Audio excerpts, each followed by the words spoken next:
자, 이제 예수님의 부활. 그럼 예수님의 부활은 어떠한가? 예수님은 육적 부활이지. 그렇기 때문에 다시 오실 때는 예전의 모습으로 나타나실 것이야, 이렇게 생각을 하겠죠. 그래서 말씀을 들으니까 사람의 부활은 그래 영적 부활이라고 내 인정할게. 근데 그건 내 양보할 수 있는데 예수님의 부활만큼은 절대 육의 부활이야, 이건 양보할 수 없어, 이렇게 생각할 수 있습니다. 그런데 예수님의 부활이 육적 부활이라면 많은 의문점이 나오게 됩니다. 성경을 통해서 이야기해보면, 첫째, 예수님의 육신이 부활을 했다면 왜 하늘나라로 올라가 버려요? 하늘에는 육신이 거할 수가 없잖아요.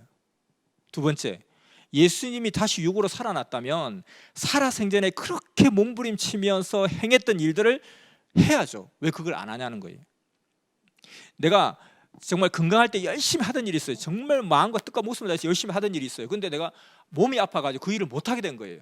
근데 오랜 투병생활 끝에 몸이 나았어요. 그럼 뭘 해야 돼요? 그 하고자 했던 일을 열심히 할 거 아닙니까? 당연한 이치이죠. 그래서 예수님이 그렇게 마음과 뜻과 목숨을 다해서 땅끝까지 복음을 전하러 외치셨던 그런 분이었는데 다시 살아났어요. 죽어서 그게 중단됐는데 살아났으면 몸부림치며 그 일을 하겠죠. 근데 그 일을 하지 않으신 거예요. 하늘로 휙 올라가 버린 거예요. 그리고 제자들도 예수님이 진짜 육신으로 부활했다면 우리 예수님이 부활하셨다, 이렇게 부활하셨다, 지금 어디 계신다, 어떻게 한다, 이 이야기 했을 것이고요. 또 만약에 진짜 육신으로 부활했는데 예수님 하늘로 숑 올라가고 거기에 계시면 제자들이 예수님 뭐 하세요? 빨리 내려오셔서 복음 전하셔야죠. 예수님 빨리 오세요. 말씀 전해주세요. 이렇게 이야기를 했을 거예요. 근데 예수님이 안 돼, 나 지금 2000년 뒤에나 내려가야 돼, 그거 좀 기다려, 이렇게 할 리가 없다는 것입니다. 이것은 예수님의 부활도 육신의 부활이 아니라 영의 부활이라는 것을 이야기하고 있다는 것입니다. 자, 그럼 세 번째, 요한복음 20장 14절에서 16절을 보면 예수님이 돌아가시고 무덤에 막 쫓아간 마리아가 부활하신 예수님을 보고 동산지기인 줄 착각을 하는 거예요. 예수님의 시신이 없는 거예요. 그 동굴에 시신을 안치했는데 거기에다 큰 바위로 그 동굴 입구를 막아놓았는데 동굴 입구에 막아놓은 바위가 굴러 떨어지고 예수님이 없는 거예요. 근데 거기 동산지기 하나 있으니까 넋이 빠져가지고 여기 실례지만 여기 예수님 시신을 못 보셨나요? 그러면서 울고 있는 모습을 보이죠. 예수님 시신이 없었던 거예요. 근데 이제 그 무덤에 간 마리아가 부활하신 예수님을 보고 동산지기인 줄 착각하고 예수님인 줄 몰라보는 거예요. 하루 사이 얼굴이 확 달라졌을까요? 육신이 아니기 때문에 그런 거죠. 누가복음 24장 30절에서 31절을 보면 엠마오 마을로 내려가는 두 제자 이야기가 나옵니다. 예수님을 따르던 무리 중에 두 제자가 예수님 돌아가시니까 이제 방향을 잃고 그냥 다시 낙향하는 과정 가운데 예수님이 나타나셔서 그들과 길에서 동행하십니다. 근데 대화를 주고받는 과정 가운데 예수님인 줄 전혀 몰라요. 전혀 모르다가 그 방에 들어가서 하룻밤을 지내면서 거기서 떡을 떼면서 말씀을 나눌 때 드디어 예수님인 줄 알아보는 거예요. 저희 눈이 밝아져 예수인 줄 아니라. 그런데 예수님 그러고 나서 뿅 사라져요. 왜 예수님인 줄 몰라봤을까요? 영의 부활이기 때문에 그렇습니다. 다섯 번째, 요한복음 20장 19절에서 26절 보면 제자들이 모여있는 곳에 문이 잠겨 있는데 예수님께서 스르르 하고 그 문으로 들어오신 거예요. 여섯 번째, 로마서 1장 3절에서 4절에 보면 육신으로는 다윗의 혈통에서 나셨고 영으로는 죽은 자들 가운데서 부활하사. 자, 육신으로는 다윗의 혈통에 나셨고 영으로는 죽은 자들 가운데서 부활하셨다, 이렇게 표현하고 있습니다. 영으로 부활했다 분명히 나오죠.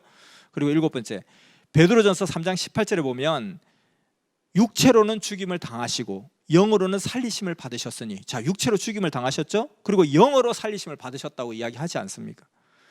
여덟 번째, 마가복음 16장 12절에 보면 예수님에 대해서 다른 모습으로 나타나셨다라고 표현하고 있어요. 아홉 번째, 사도행전 1장 11절에 보면 예수님이 40일 후에 승천을 하십니다. 부활하시고 승천을 하시는데 그때 하늘로 올라가는 그 예수님의 모습을 보게 되는 거예요. 제자들이 그 장면에 나타나 있죠. 만약에 그게 육신의 부활이었고 육신의 성천이라면 유대인들도 다 봤을 거 아닙니까?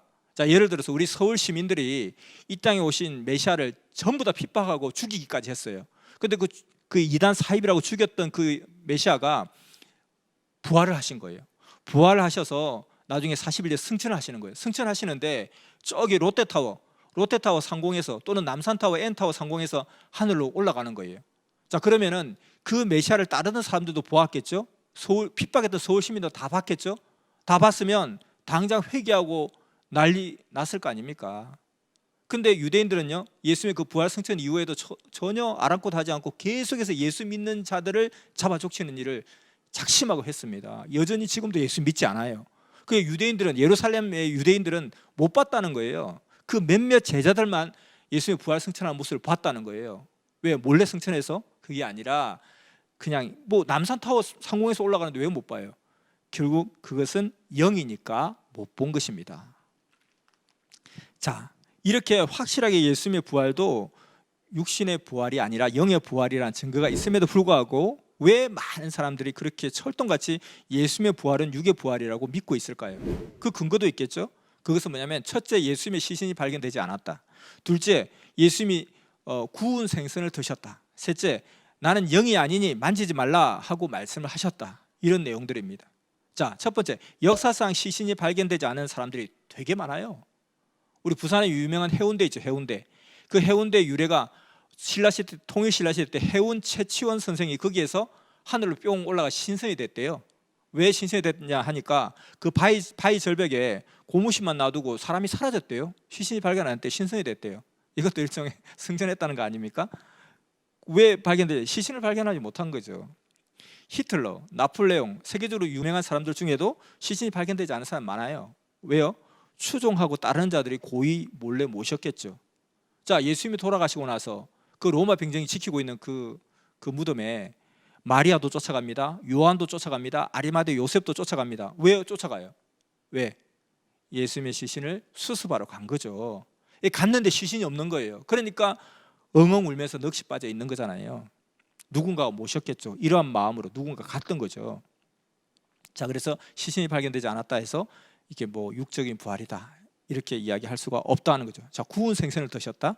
창세기 18장, 창세기 19장에 걸쳐서 보면 아브라함과 롯이 하나님과 천사를 대면하는 장면이 나와요. 그래서 같이 식사도 합니다. 하나님인 줄 몰랐어요. 천사인 줄 몰랐어요. 같이 식사를 해요. 사람인 줄 알고.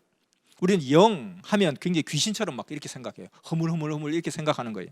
근데 우리 육신만 보더라도요, 이 육신도 사람에 따라, 몸에 따라 육신이 단련되면 굉장히 단단해집니다. 단련하지 않으면 허물허물해요. 그리고 아기 때 처음에 수정체가 될 때는 굉장히 액체였잖아요. 이것처럼 영도 차원이 높아지면 높아질수록 더 육신 같은 그런 영으로 존재한다는 겁니다. 그러니까 완전히 천국 차원에 가면 내가 이게 육신보다 더 육신 같은 느낌을 영이 느끼는 거예요. 그러니까 육신의 삶이 하나도 부럽지가 않은 거예요. 하나님은 뭐 그냥 연기처럼 이렇게 날아다니는 존재가 아니라는 거예요. 더 육신보다 더 육신 같은 촉감과 느낌이 있는 단단한 그런 구조를 가지고 있다는 거예요. 이것은 얼마든지 성경에도 이런 내용들이 나오고 있습니다. 자, 예수님의 영이체는 최고의 수준 아니겠습니까? 그러니까 우리 보통 이런 영들하고 차원이 다르다는 거죠. 만지지 말라 했다가 만지라 한 것은 영이 육이 영으로 이제 완전히 전환되는 과정 가운데 영이 자리 잡는 시간이 좀 필요한 거죠. 그 과정 가운데 만지지 말라. 그 뒤에는 또 만져보라 하잖아요, 직접.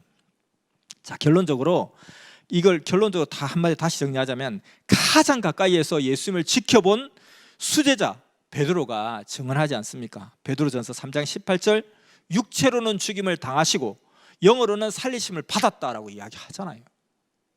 그래서 예수님의 부활도 육신 부활이 아니다. 영의 부활이다. 하늘나라는 영의 나라, 영이 가는 세계입니다. 하늘 우편에 영이 가는 거죠. 영계에도 영이 가는 것입니다. 그래서 예수님의 재림도, 예수님이 다시 재림하실 때에도 그의 육이 오는 게 아니라 영의 재림이라는 거예요. 이게 너무너무 중요한 사실이라는 것입니다. 우리 2000년 전에 그 예수님의 우리가 상상했던 그림의 모습, 그런 모습에 예수님이 올 거라고 생각해요. 그런 옷을 입고. 그게 아니라는 거죠. 예수님의 부활은 영의 부활이었다. 오신다면 영이 오신다는 거죠. 자, 그래서 영의 부활이요, 영의 재림인 것을 우리가 확실하게 알아야 되겠습니다. 자, 이 외에도 간단하게 이야기하면 부활은 여러 가지 의미가 있습니다. 부활은 사실 더 좋은 변화, 영적인 부활, 이것이 부활의 큰 의미입니다. 새 시대, 새 말씀을 듣고 마음과 정신이 변화되는 것이 부활이라는 것입니다.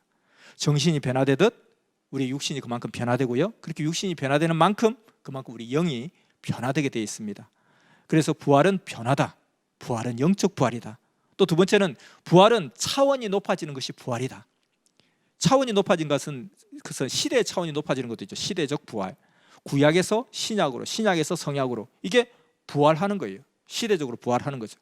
그 다음에 관계성의 부활, 차원성의 부활이 있습니다. 구약은 종의 시대, 신약 아들 시대, 성약 신부 시대, 종에서 아들로 신부로 이렇게 차원이 높아지는 것도 부활입니다. 그래서 이렇게 우리가 하나님의 진리 말씀으로 날마다 삶의 부활을 이루어 가야 된다는 것이죠. 그래서 그 부활을 이렇게 계속 연속하다 보면 호련히 휴거를 이루게 되는 것입니다.